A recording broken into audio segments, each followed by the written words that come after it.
Welcome to Gina Yonke channel here at YouTube.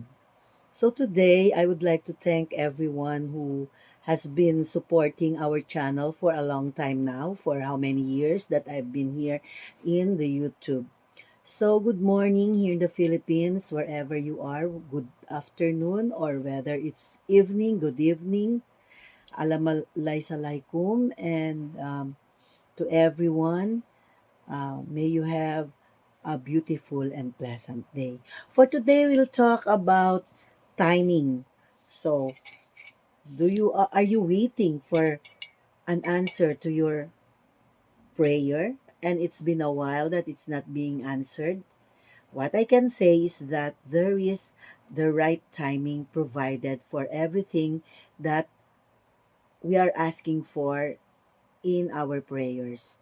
So in the Word of God, in Ecclesiastes chapter 1, verse 1, it says there that there is a season for everything under heaven. So that means that if ever our prayer is not yet being answered, it does not mean that it's already a no. It may be that we are being prepared for something more exciting, more more aligned with the time, not a delay, but it will be just the right time for us.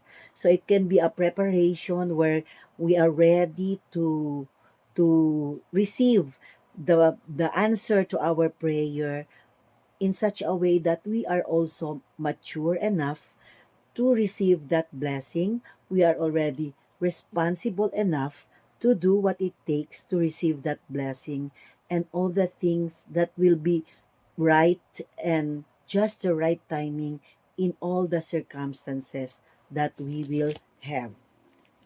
Okay, we will listen to our spiritual self or our inner self. The inner self has a knowing that in everything that we do, there is the right timing for us. And the right timing will prepare us. There will be no hurry, there will be no anxiety. And when the time comes, the right time comes, then we are ready and we will be able to address, to overcome the challenges, to be ready to face, to handle the responsibility that is being included in the blessings that we receive. So, cheers! Cheers to our answered prayer. Cheers to all YouTubers. Cheers to all my friends here at YT.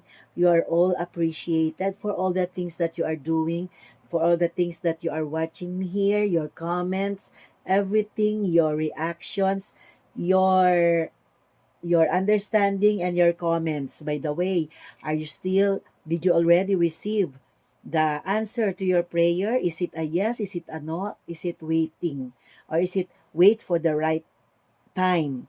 So, if ever we've been waiting for a long time already, do not think that the answer is no.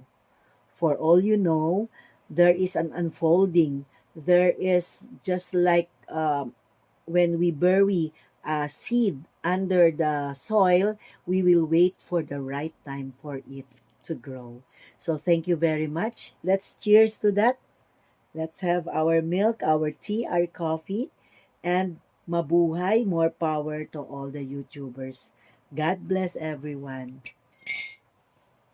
Peace.